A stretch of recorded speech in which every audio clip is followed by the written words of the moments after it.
Thank you very much, Judy. I'm very happy to be here with your congregation, engaging in this discussion. So thank you very much for inviting me. And as I said earlier, kindly ask, let's have a very open discussion without any concerns about, things that really we shouldn't be concerned about, but our system somehow exaggerate those concerns. So what I'm going to do in the first 10 minutes is do some reading. And mostly I'm using two books. One is Amusing Ourselves to Death by Neil Postman. And Neil Postman chaired the Department of Media and Culture at NYU. He died about 2 decades ago. The second book is from The Lies That Bind by Kwame Anthony Appiah. He's still alive and he's a world-known philosopher. So these are all documented. What I'm reading is all documented, even though I won't be going into those details there. So let's begin with Neil Postman here and what he says. And what I'm trying to do is basically not necessarily trying to answer any questions about what truth is or isn't. That's not the purpose of my exercise here, but I want to highlight bring up certain horizons and highlight their relevance in our search for truth. I think that's more important because ultimately we all have to find the truth ourselves. I am not sure what truth is or isn't, so I really can't talk about that as such. So here's what Postman has to say. He's referring to Socrates, and this is what he says. The trial of the great Socrates at the opening of Socrates' defense, addressing a jury of 500, he apologizes for not having a well-prepared speech. He tells his Athenian brothers that he will falter, begs that they not interrupt him on that account, asks that they regard him as they would a stranger from another city, and promises that he will tell them the truth without adornment or eloquence. Beginning this way was, of course, characteristic of Socrates, but it was not characteristic of the age in which he lived. For as Socrates knew full well, his Athenian brothers did not regard the principles of rhetoric and the expression of truth to be independent of each other. And then he goes on to say, people like ourselves find great appeal in Socrates' plea because we are accustomed to thinking of rhetoric as an ornament of speech. Most often pretentious, superficial, and unnecessary. But to the people who invented it, the sophists of 5th century BC, Greece and their heirs, rhetoric was not merely an opportunity for dramatic performance, but a near indispensable means of organizing evidence and proofs, and therefore of communicating truth. And then he says quite a bit more, and then he goes on to say, thus, we can assume that many of the 280 jurors who cast a guilty ballot against Socrates did so because his manner was not consistent with truthful matter as they understood the connection. And then he says, the concept of truth is intimately linked to the biases of forms of expression. Truth does not and never has come unadorned. It must appear in its proper clothing or it is not acknowledged, which is a way of saying that the quotes, truth is a kind of cultural prejudice. So we have to keep that in mind. Now we go to, actually, let me go to first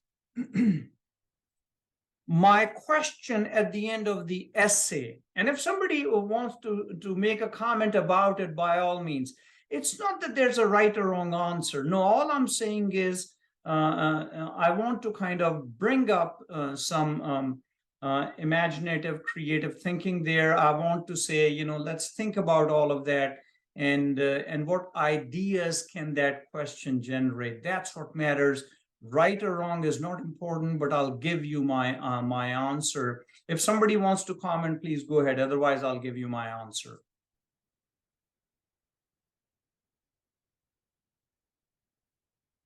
You have to unmute. Freedom and truth. Freedom and justice, I mean. Freedom and justice, I mean.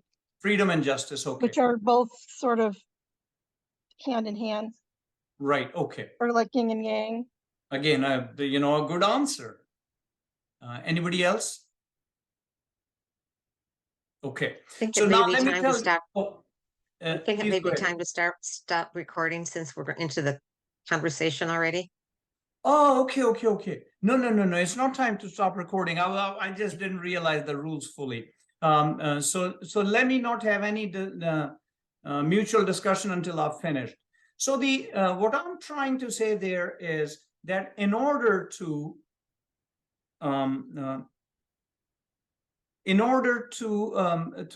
dispel our illusions or burn away our illusions, as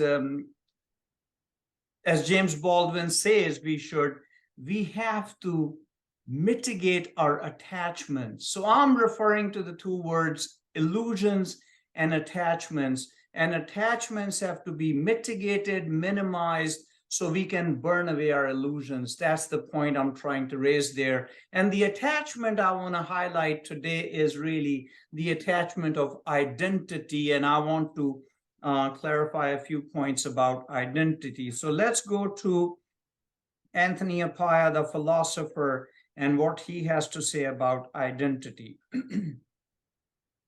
So he says, until the middle of the 20th century, no one who was asked about a person's identity would have mentioned race, sex, class, nationality, region, or religion. And see, within a century of the introduction of those concepts as your and my identity, we find it so difficult to unattach or detach ourselves from that concept itself. And how new that is, we don't know that because nobody tells us that that's how it is. But he is right. My study, independent of what he's saying, shows that he's right. And of course, he knows what he's talking about. That's what identity is, what he's been teaching for 30 years, God knows how long, for decades. And so he's right there. Now let's go to another point. Now let's go to my comment about Muslims in the essay. And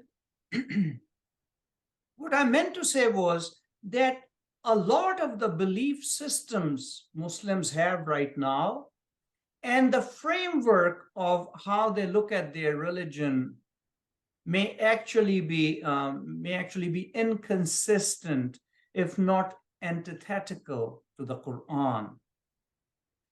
And so my point is, you don't have to give any credibility to what I'm saying. That's not the point, because I'm presenting no evidence, right? But there's another point. The point I have is, let's say if I'm right, if there is some validity to what I'm saying, what does that say about how things can be? How things can be so contradictory to the truth? That's the question we really have to answer. And then we forget about Muslims. We bring it to our own selves, to our own identity. And then we say, okay, could it be that all of these things we hold so sacred and everything, whatever the right word is, related to our identity, national, religious, whatever it is, could it be that those are actually inconsistent with the base that we base those assumptions upon? So that's the point I'm trying to raise about that Muslim thing. Let's go to Appiah once again. Let's go back to him and see what he says about the modern concept of religion. So religion, I'm a Muslim, and see how I may be attached to it, but this is what he says. He says the modern concept of religion is a class that includes, say, Islam, Christianity, Taoism, and Buddhism, gained currency only in the 19th century. So the way we understand religion really is a very recent phenomenon. It didn't exist for much of the time that these religions we know as Christianity, Buddhism, and Islam have existed. So just imagine the implication of what that means and what that means to the concept of our truth and all of that. Let's go to the same guy, Mr. Apaya or Professor Apaya, and talk about Hinduism. Now, you've heard my comment on Islam. Now, let's talk about Hinduism a little bit. And again, that religion is within my family, so I'm not trying to offend anyone or anything. And he says, and he's absolutely right when he says this, Hinduism might be a 19th century British invention. Oh, let me read. No, go back a little bit. If there were a chauvinist, a little Englander strain in Brexit nationalism, you'll find more overt, hard nationalism elsewhere. In India, the ruling party, the BJP, Bharatiya Janata Party, built a following by claiming that only Hinduness, a putative unity of language, religion, and culture can bring the nation together. Citing those arguments that Hinduism might be a 19th century British invention would be a bad idea at a BJP rally. He's very right. Saying anything like that to a BJP crowd, which rules that country, can be life-threatening very easily. So we have to understand. And here, we have to keep in mind what some people are saying, what some thinkers in India are saying, that India now is a fascist state. And that may be right, but when you hear about G20 proceedings going on there, you don't see the media point that out, right? Now let's go to Pakistan. The current system in Pakistan for the last year and a half is well beyond fascistic. And you're hearing that from somebody who's a dual citizen of Pakistan also, in addition to being a US citizen. And he is telling you that the current system in Pakistan is well beyond the definition of fascism. So now you look at India, you look at Pakistan, both nuclear powers, what's going on there, and we know nothing about it, virtually speaking. Virtually, or realistically, when I say we, I mean the majority of the human race doesn't understand what's really going on.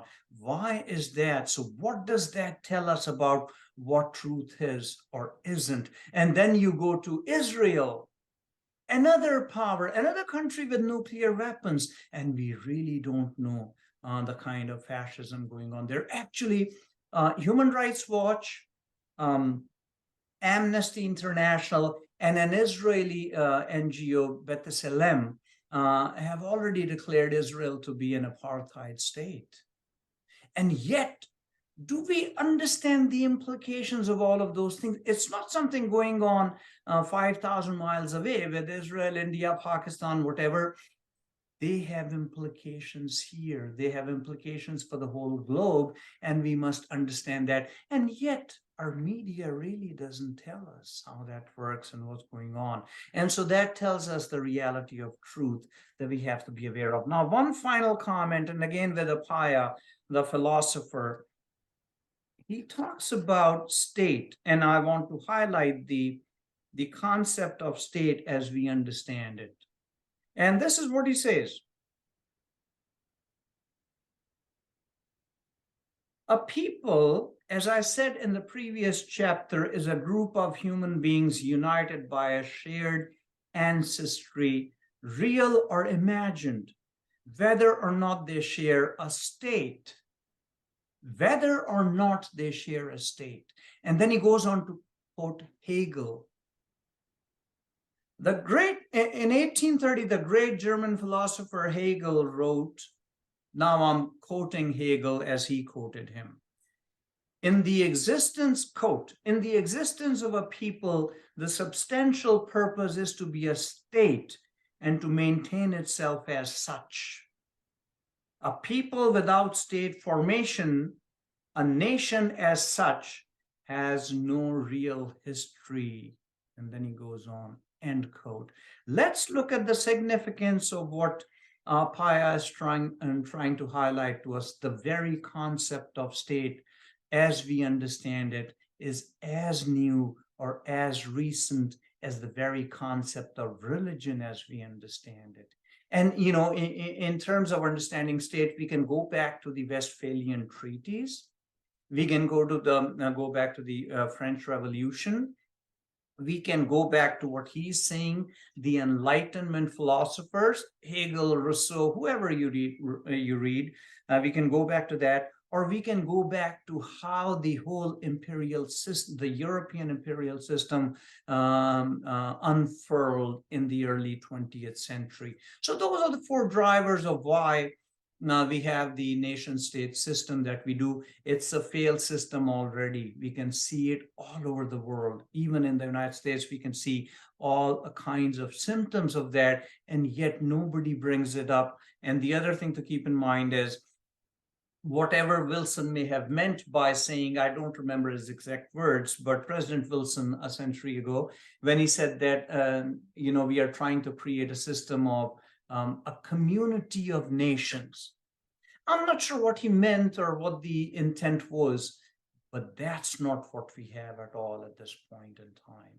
So I wanted to highlight all of those basic assumptions in our understanding of truth, so we know what that means. And at this point in time, I would like to open it up to our discussion and questions and answers with that background in mind and with whatever I wrote in that essay in mind.